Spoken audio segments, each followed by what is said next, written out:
प्रधानमंत्री को आपने मैसेज भेजा है कि संविधान को आपने छुआ तो देखो हम आपके साथ क्या करते हैं।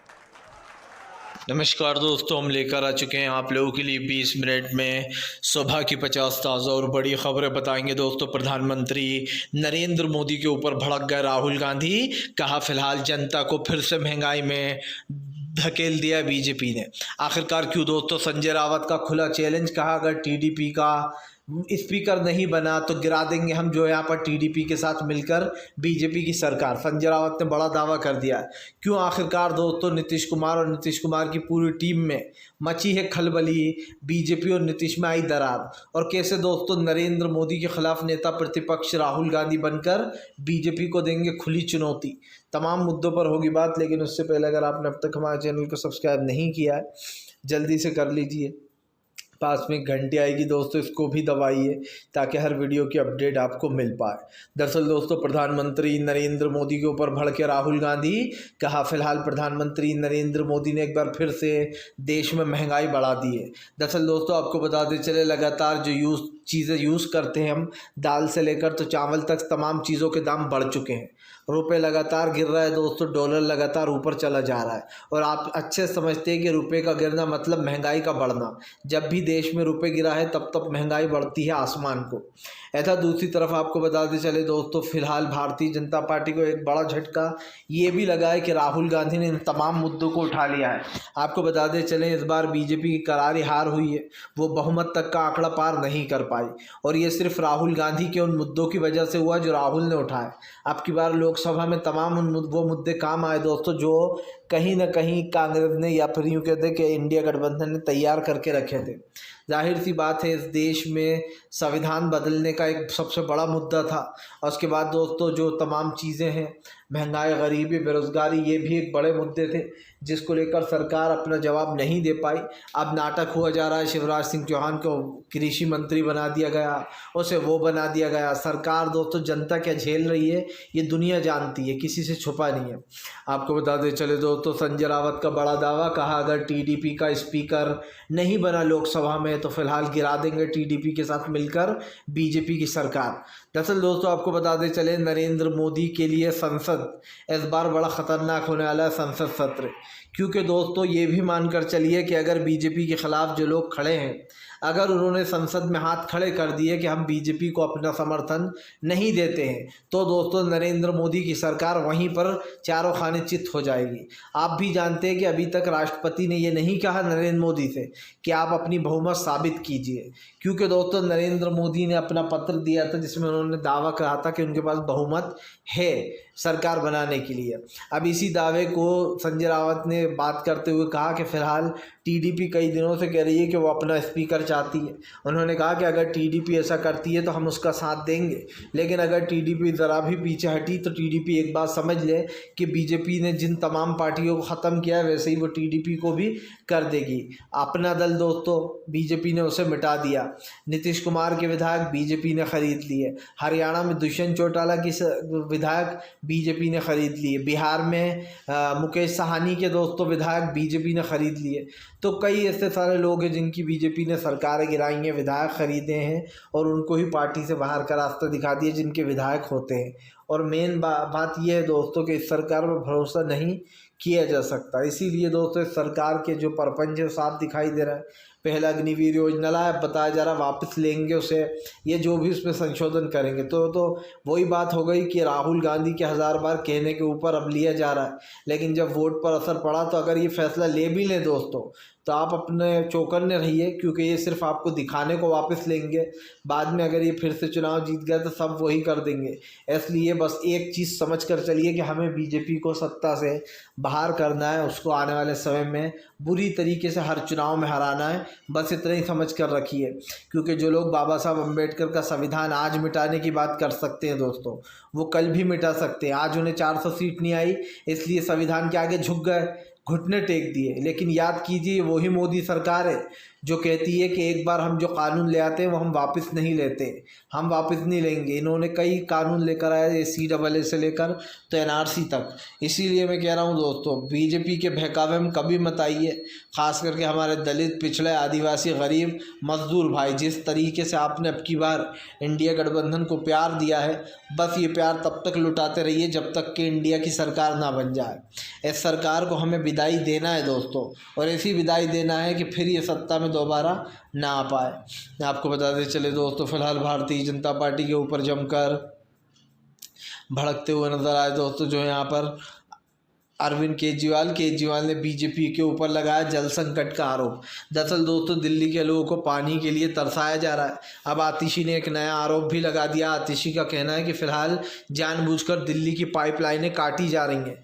जी हाँ, पाइपलाइन काटने की साजिश हो रही है। दरअसल दोस्तों, आपको बताते चलें, यहाँ पर मटका फोड़कर दिल्ली की सरकार को लेकर बहुत हंगामा हुआ। ऐसा दूसरी तरफ ये भी देखने को मिला दोस्तों कि फिलहाल दिल्ली में जो हो रहा है जल संकट, उसको लेकर बीजेपी मटका फोड़ वो कर रही है। लेकिन मैं पूछना चाहता हूँ दोस्तों उन लोगों से कि फ़िलहाल जो लोग दिल्ली में हंगामे कर रहे हैं, वो लोगों के ऊपर, खुद ही के ऊपर आरोप है कि इन लोगों ने दिल्ली का पानी रोक रखा है जल बोर्ड का। आपको बता दूं दोस्तों, जल बोर्ड का पानी रोककर बीजेपी बहुत ही शातिरता दिखाने की कोशिश कर रही है ताकि वो अरविंद केजरीवाल की सरकार को गिरा सके। यही नहीं, बीजेपी को लगता है कि अरविंद केजरीवाल को बदनाम करके, उसकी छवि ख़राब करके अब की बार सरकार हमारी बन सकती है। इसलिए अभी भी बीजेपी इन चीज़ों का यूज़ दे रही है। तो ये चीज़ तो साफ़ हो जाती है कि फ़िलहाल इस तमाम मुद्दों के ऊपर जो भी विपक्षी राह है वो सबको पता होनी चाहिए। और ऐसे में अब इस सरकार की मुश्किलें तो वैसे भी बढ़ चुकी हैं, क्योंकि देश का युवा एक चीज़ समझ चुका है दोस्तों कि नरेंद्र मोदी सिर्फ छोड़ूबाजी करते हैं, बतौलेबाजी करते हैं, काम की बात तो नहीं करते। प्रधानमंत्री जब काम का जिक्र आता है दोस्तों तो नरेंद्र मोदी सबसे पहले निकल लेते हैं। तो ये आप समझ सकते हैं कि इस देश की सबसे बड़ी दुविधा इस वक्त क्या हो चुकी है। प्रधानमंत्री बड़ी बड़ी बातें कर रहे हैं, इससे कुछ नहीं होने वाला। देश में जो हालात हैं, जिस तरीके के हालात अभी बने हुए हैं दोस्तों, ख़ास करके महंगाई, गरीबी, बेरोज़गारी जैसे मुद्दों ने देश को घेर रखा है। और इसी मुद्दों से सरकार भागती है, जो चीज़ मैं बार बार आपके सामने दोहराने का काम करता हूँ, क्योंकि कहीं ना कहीं मुझे ऐसा लगता है कि बीजेपी लगभग दोस्तों अब ख़त्म हो चुकी है, और ये बात देश के नौजवानों ने बता दी है। आपको बताते चले दोस्तों, फ़िलहाल एक बार फिर से भारतीय जनता पार्टी के ऊपर जमकर भड़कते हुए नजर आए दोस्तों जो यहाँ पर असदुद्दीन ओवैसी बोले जनता ने पीएम को नकार दिया है। इस देश के प्रधानमंत्री पद की दोस्तों प्रधानमंत्री ने गरिमा को ठेस पहुँचाई है। सबसे बड़ी बात, ओवैसी ने कहा कि फ़िलहाल प्रधानमंत्री को अब देश की जनता पीएम पद पर नहीं देखना चाहती। उन्होंने भले ही सरकार बना ली हो, लेकिन देश की जनता पीएम के ख़िलाफ़ है। वहीं दूसरी तरफ दोस्तों, ये बात तो आप अच्छे से जानते हैं कि फ़िलहाल देश के जो लोग हैं वो इस चीज़ को बार बार कह चुके हैं, बार बार जता चुके हैं कि फ़िलहाल नरेंद्र मोदी सत्ता के लिए कुछ भी कर सकते हैं। और ऐसे में दोस्तों ऐसी तमाम चीज़ें होती रहती हैं, उस पर कहीं ना कहीं आरोप लगते ही रहते हैं। और हम इस चीज़ को बार बार कह रहे हैं दोस्तों कि फ़िलहाल सरकार की जो नीतियाँ हैं या फिर सरकार करने का जो काम है दोस्तों सरकार का, उस सबको जो यहाँ पर बुलाया गया। और ऐसे में अब इस सरकार की आलोचना तो बनती है कि भैया आने वाले समय में भारतीय जनता पार्टी को दोस्तों एक बड़ा झटका लगेगा। आपको बताते चले दोस्तों, फ़िलहाल बीजेपी के लिए दोस्तों सबसे बड़ी मुसीबत बन चुका है। दरअसल दोस्तों आपको बताते चले, अब विपक्ष ने अपना नेता प्रतिपक्ष राहुल गांधी को चुन लिया। ऐसे में राहुल गांधी ने ऐलान कर दिया है कि फ़िलहाल वो आने वाले समय में बीजेपी को दोस्तों पूरी तरीके से घेरने वाले। दरअसल आपको बताते चले दोस्तों, नेता प्रतिपक्ष के रूप में राहुल गांधी को चुना गया है। और दोस्तों नेता प्रतिपक्ष राहुल गांधी को चुना जाएगा, इसका मतलब आप समझिए कि विधानसभा में होने वाला है हंगामा, क्योंकि राहुल गांधी के सामने नरेंद्र मोदी टिक नहीं पाएंगे। ये कोई पहली बार नहीं है जब नरेंद्र मोदी के सामने दोस्तों सीधे राहुल गांधी का जलवा दिखाई देगा। इससे पहले भी आपको याद होगा, प्रधानमंत्री नरेंद्र मोदी राहुल गांधी के सामने जब आए हैं वो वहाँ से निकल जाते हैं। आपको याद होगा पिछली बार राहुल गांधी की सदस्यता ही छीन ली थी ताकि राहुल गांधी सदन में बोल ही न पाए आकर। उसके बाद हालांकि उन्होंने अदालत से फिर से उनकी सदस्यता बहाल कर दी गई। लेकिन दोस्तों राहुल गांधी के बारे में सोच के पीएम को रातों को नींद नहीं आ रही होंगी। राहुल गांधी वो इंसान है जिसने नरेंद्र मोदी की पॉपुलैरिटी में सेंध लगा दी, जिसने देश को बताया दोस्तों कि असली नरेंद्र मोदी कौन है। असली नरेंद्र मोदी वो है दोस्तों जो सिर्फ अडानी अंबानी के लिए काम करते हैं और देश के गरीबों के लिए नहीं। ये बात राहुल गांधी ने देश की जनता को समझाई और वो बात लोगों के समझ में भी आई। तो ये कहना गलत नहीं होगा कि प्रधानमंत्री नरेंद्र मोदी चाहे कितने भी षड्यंत्र रच लें, बातें कर लें या फिर अब जनता को झांसे दे दें, आने वाले समय में दोस्तों जनता फिर से बीजेपी को आईना दिखाएगी। इस बार तो बीजेपी 150 भी पार नहीं कर पाएगी, क्योंकि दोस्तों अब सरकार तो इंडिया गठबंधन की आएगी। अभी ये बैसाखी वाली सरकार गिरने वाली है और हम उम्मीद करेंगे कि जल्द से जल्द गिर जाए तो ज़्यादा बेहतर होगा, क्योंकि देश को एक न्यू विज़न सरकार चाहिए दोस्तों, जिसका जो मोटिव है वो साफ़ है। वो देश का विकास करना चाहते हैं और बीजेपी किसका विकास कर रही है सब जानते हैं। आपको बता दें चले दोस्तों, फिलहाल ममता बनर्जी देने वाली है बीजेपी को बड़ा गच्चा। 3 बड़े नेता ममता बनर्जी के संपर्क में है। दरअसल दोस्तों एक तरफ बीजेपी के नीट का घोटाला, दूसरी तरफ ममता बनर्जी ने बम फोड़ डाला।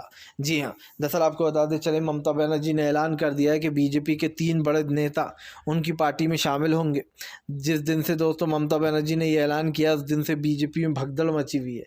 वैसे ही पश्चिम बंगाल में बीजेपी का हाल दोस्तों बहुत बुरा था। ऐसे में ये चीज़ तो साफ़ हो गई है कि बंगाल में सिर्फ और सिर्फ एक ही जादू चला, एक ही फैक्टर था दोस्तों, और वो थी ममता बनर्जी का फैक्टर। अब बीजेपी दोस्तों क्या चालें कर रही है कि वो फिर से पुरानी राजनीति पर आना चाह रही है। पुरानी मतलब दोस्तों वही विपक्ष को जेलों में डलवाना। ममता बनर्जी पर भी कार्रवाइयाँ हो सकती हैं क्योंकि इसके कई चीज़ हमें मिल रही है। तो ये चीज़ तो आप भी अच्छे से जानते हैं कि फ़िलहाल विपक्ष के ख़िलाफ़ जो चीज़ें की गई उसमें कहीं ना कहीं भारतीय जनता पार्टी बुरी तरीके से फंस चुकी है। नरेंद्र मोदी ने जो सरकारें गिराई, जनता ने बता दिया कि चाहे कितनी सरकारें गिरा लो, जब मेन सरकार बनाने की बात आएगी यानी कि दोस्तों लोकसभा की, तो हम भी जो है वो विपक्ष को जिताएंगे। मतलब साफ है दोस्तों, इस देश की जनता का खुला मैसेज, नरेंद्र मोदी अपना त्याग पत्र दे दे मैं तो कहता हूँ और चले जाएं सत्ता से बाहर। क्योंकि दोस्तों 10 साल बहुत होते, 10 साल में जिस इंसान ने कुछ नहीं किया देश के लिए, तो दोस्तों वो आने वाले समय में क्या ही करेगा। मीडिया, कुछ चाटुकार मीडिया कहते हैं अरे नरेंद्र मोदी ने ट्रेनें चला दी, इतने अच्छी वो बनवा दी पुल, तो दोस्तों नरेंद्र मोदी ने क्या बनवाया ये तो दिख रहा है। लेकिन ज़रा ये भी बता दें ये पत्रकार कि नरेंद्र मोदी ने न जाने कितने मासूम लोगों की जानें भी ली हैं। आए दिन पटरी से ट्रेनें उतर रही हैं दोस्तों, क्योंकि मंत्रालय ने ट्रेन में जो पैसा दिया जाता था उसका आधा कर दिया अमाउंट। अब जाहिर सी बात है जब अमाउंट ही आधा कर दिया है दोस्तों तो ट्रेनें तो पलटेंगी ही और हादसे तो होंगे ही। आप मंत्रालय को, जो रेल मंत्रालय दोस्तों, उसको पूरी तरीके से बर्बाद कर दिया गया है। जिस तरीके से रेलों की हालत हो रखी है इस वक्त, ये देखकर इंसानों को डर लगता है। मतलब आप समझिए, क्योंकि आए दिन तो ये खबरें आती हैं कि ये रेल उधर से पटरी से उतर गई, वो रेल उधर पटरी से उलट के पलट गई और न जाने कितने मासूम लोग इसमें जाने जाती हैं। और ये सारा का सारा ब्लेम किस पर लगता है? सरकार पर। भाई जब सरकार बताने को राज़ी नहीं है कि आखिरकार ये सब कुछ हो क्या रहा है, तो फिर जनता आपको जवाब क्यों देगी किसी सवाल का, या फिर वोट क्यों देगी? क्योंकि उसके पास तो हक़ है भैया कि आप लोग कुछ कर नहीं रहा हो और अब हम वोट आपको क्यों दें। और मैं तो यही कहूँगा कि फ़िलहाल इस सरकार के ख़िलाफ़ विपक्ष को ख़ास कर दोस्तों मार्च निकालना चाहिए, पैदल जाना चाहिए, क्योंकि दोस्तों अब इस सरकार की थोड़ी और मरम्मत करनी बाकी रह गई है, ताकि दोस्तों ये सरकार लोगों के सामने पूरी तरीके से एक्सपोज हो जाए जिन लोगों ने वोट दिया है। आपको बता दें चले दोस्तों, फिलहाल अखिलेश यादव का बड़ा दावा। अखिलेश बोले इंडिया गठबंधन की होगी जीत, इंडिया गठबंधन के साथ है जनता। दरअसल दोस्तों खैर वे तो अब साफ दिखाई दे रहा है कि बीजेपी उपचुनाव में भी इंडिया वर्सेस एनडीए कर रही है कि बीजेपी कैसे मारेगी बाजी। देखिए दोस्तों, लोकसभा चुनाव एक अलग मुद्दा था, विधानसभा चुनाव एक अलग मुद्दा। बाई चांस अगर इंडिया गठबंधन सीटें उपचुनाव में नहीं भी जीत पाता, कम भी जीतता है, तो इसका ये मतलब नहीं होगा कि इंडिया गठबंधन एनडीए से हार गया। क्योंकि दोस्तों जब मुकाबला था तो सबने देखा कि इंडिया गठबंधन ने अपने आप को साबित कर दिया, पूरे उत्तर प्रदेश में बीजेपी का गेम ओवर कर डाला। और ये तो साफ दिखाई दे रहा है दोस्तों कि अब लोगों को ये पता चला कि बीजेपी ने बैसाखियों पर सरकार बनाई है। तो कभी कभी लोग मूड बदल भी देते हैं कि उधर वोट देने के बजाय इधर देते हैं, लेकिन इस बार जनता एक्टिव है। इस बार इंडिया गठबंधन दोस्तों आप देखना, विधानसभा चुनाव जब होंगे उत्तर प्रदेश के, तो दोस्तों वो उत्तर प्रदेश भी जीतेगा, वो बिहार भी जीतेगा, क्योंकि आने वाले समय के, हालांकि अभी अगर हम हाल ही की बात करें तो हरियाणा और महाराष्ट्र दोनों इंडिया गठबंधन के पाले में जाने वाला है। ये आज आप लिख कर रख लीजिए, हरियाणा में भी बीजेपी की हार होगी दोस्तों, और महाराष्ट्र में भी, क्योंकि सरकार तो दोस्तों अगाड़ी की ही बनने वाली है। ये साफ़ हो गया है कि फ़िलहाल जो तमाम कांग्रेस है और जो एनसीपी है, जो शिवसेना है, ये अलग अकेले नहीं हटने वाले दोस्तों, मतलब अलग अलग नहीं लड़ेंगे। कल ही उद्धव ठाकरे ने साफ कह दिया कि ये दोस्ती हम नहीं तोड़ेंगे, का मतलब साफ़ है दोस्तों कि फ़िलहाल साथ में चुनाव लड़ा जाएगा। और मैं तो खुश हूँ कि अगर ऐसे चुनाव होता है दोस्तों, क्योंकि जाहिर सी बात है विपक्ष ने बहुत मेहनत की है और वो मेहनत उसकी दिखाई देती है ज़मीन पर। ऐसा नहीं है कि विपक्ष उठ कर चला गया। राहुल गांधी की वो बातें, वो भाषण, या फिर विपक्ष के वो तमाम वादे दावे, वो सच होते हुए साबित हुए। लोगों को उनकी बात पर भरोसा था कि ये हमारी बातें ज़रूर पूरी करेंगे। तो ये तो साफ था दोस्तों कि जिन बातों पर भरोसा दिलाया जा रहा है उससे ये साफ़ हो जाता है कि सरकार की नीतियाँ क्या हैं। आने वाले समय में ये कहीं ना कहीं जो है यहाँ पर दोस्त साफ दिखाई देगा। प्रधानमंत्री चाहे कितनी कोशिश कर ले, लेकिन देश की जनता जो है वो कहीं ना कहीं ये समझ जाए अब हमें जो यहाँ पर इससे बड़ी चीज़ें चाहिए नहीं। क्योंकि एक चीज़ तो साफ हो चुकी है कि फ़िलहाल भारतीय जनता पार्टी को तमाम मुद्दों से बचा कर या फिर तमाम मुद्दों में डालकर अलग तरीके से जो है यहाँ पर इसको बोला जाएगा। तो ये चीज़ तो साफ़ हो जाती है कि फ़िलहाल आने वाले समय में दोस्तों राजनीति में काफ़ी बड़े बदलाव आने वाले हैं और राजनीति एक अलग नए मोड़ की तरफ जाने वाली है। आपको बताते चले दोस्तों, फ़िलहाल भारतीय जनता पार्टी की बड़ी मुश्किल है दोस्तों। उपेंद्र कुशवाहा ने बिहार में मचाया हड़कंप। दरअसल दोस्तों एक तरफ महाराष्ट्र, दूसरी तरफ बिहार। बीजेपी करे तो क्या करे, हर तरफ सरकार गिरने की ही दोस्तों आहटें आ रही हैं बीजेपी को। आप भी जानते हैं दोस्तों कि सरकार गिर गई तो बीजेपी का क्या होगा, क्योंकि बीजेपी तो दोस्तों बड़े ही दिल से बैठी हुई है कि उसकी सरकार बन गई है, अब वो ऐश करेगी। लेकिन दोस्तों कई ऐसे रेसलर्स जो इन चीज़ों को समझ रहा है और इन चीज़ों को मान रहा है, उनको भी और कमान क्या ये हो रही कि फ़िलहाल इस मुद्दों पर हमें जनता को सोचना चाहिए। क्योंकि हमारे साथ जो जनता ने किया वो बड़ा ही गलत है। और ऐसे में तो आप भी जानते हैं कि ये मैटर कितना ज़्यादा ज़रूरी हो गया है। तो सरकार की जो नीतियाँ हैं, सरकार जिनको फॉलो करती है दोस्तों, या फिर जो ना फॉलो करते हैं, उस चीज़ को समझना होगा। तो कम से कम जो है सरकार को जनता वही सबक सिखाने वाली है। और बिहार की में सबसे बड़ी बात दोस्तों, ये फूट क्यों मची, क्योंकि बिहार के कई लोग नीतीश कुमार के भी ख़िलाफ़ हो गए कि आप बीजेपी को सारी चीज़ें सौंप दी। अब अगर पूछा जाए कि बिहार को क्या मिला दोस्तों, तो ठन ठन गोपाल, क्योंकि बिहार में कुछ भी नहीं मिला है, ये आप भी जानते हैं। और कहीं ना कहीं बिहार की स्थिति बड़ी ही ख़तरनाक है, क्योंकि मैंने इस पर पहले भी कहा था दोस्तों कि बिहार में एक ज़बरदस्त तरीके की चीज़ें हुई हैं, जहाँ पर बिहार में हमेशा इस चीज़ को लेकर झगड़ा रहा है कि विकास के नाम पर बीजेपी ने हमेशा बिहार को ठगा है। पिछले 15 से 20 साल से 15 साल तक बीजेपी लालू प्रसाद यादव के साथ रही, लेकिन बिहार को कोई सौगात नहीं मिली। यही कारण है जो यहाँ पर काफ़ी ज़्यादा गुस्सा भी दिखाई दे रहे हैं वहाँ के लोग। फ़िलहाल अब आपको हमें ज़रूर कमेंट करके बताना है कि क्या मैटर है, आप क्या सोचते हैं इस सब के बारे में। आपको बताते चले दोस्तों, फ़िलहाल प्रधानमंत्री नरेंद्र मोदी के ख़िलाफ़ दोस्तों मल्लिकार्जुन खड़गे का बड़ा बयान। खड़गे बोले सरकार कब तक चलेगी कोई नहीं बता सकता, क्योंकि ये सरकार दोस्तों सिर्फ़ और सिर्फ बैसाखियों पर टिकी हुई है। मल्लिकार्जुन खड़गे ने कहा कि जिस दिन सही वक्त होगा इंडिया गठबंधन उस दिन अपना दावा ठोकेगा। यही नहीं, खड़गे ने यह भी कहा है कि फ़िलहाल अभी तक नरेंद्र मोदी ने उनकी खास कर बहुमत साबित नहीं की है। मैं एक चीज़ जानता हूं दोस्तों कि फ़िलहाल प्रधानमंत्री बहुमत साबित करें या ना करें, लेकिन जनता ने तो दोस्तों फैसला दे दिया है कि उन्हें सत्ता से जाना है। और हम इसी चीज़ का वेट कर रहे हैं कि बीजेपी दोस्तों जल्द से जल्द सत्ता से जाए, क्योंकि कई बेचारे ऐसे हैं जो कि इसी चीज़ पर निर्भर हैं कि सरकार बदलेगी तो उनके लिए अच्छा होगा, ख़ास करके गरीब, पिछड़े, आदिवासी, दलित। उन्होंने इसीलिए इंडिया गठबंधन को वोट दिया है कि देश में वो बदलाव चाहते हैं। और मैं भी ये चाहता हूँ कि देश में बदलाव हो, एक अच्छी सरकार बने दोस्तों, जो ख़ास करके सच में गरीब, दलित, पिछड़े, आदिवासियों के बारे में सोचने का काम करे। तो इस सरकार से कोई भरोसा तो किया नहीं जा सकता, लेकिन सरकार क्या करेगी क्या नहीं, ये आने वाला वक्त बताएगा कि किसकी सरकार रहेगी, किसकी विदा होगी, क्योंकि दोस्तों वक्त बहुत ही बलवान होता है, वो हर एक चीज़ को बदल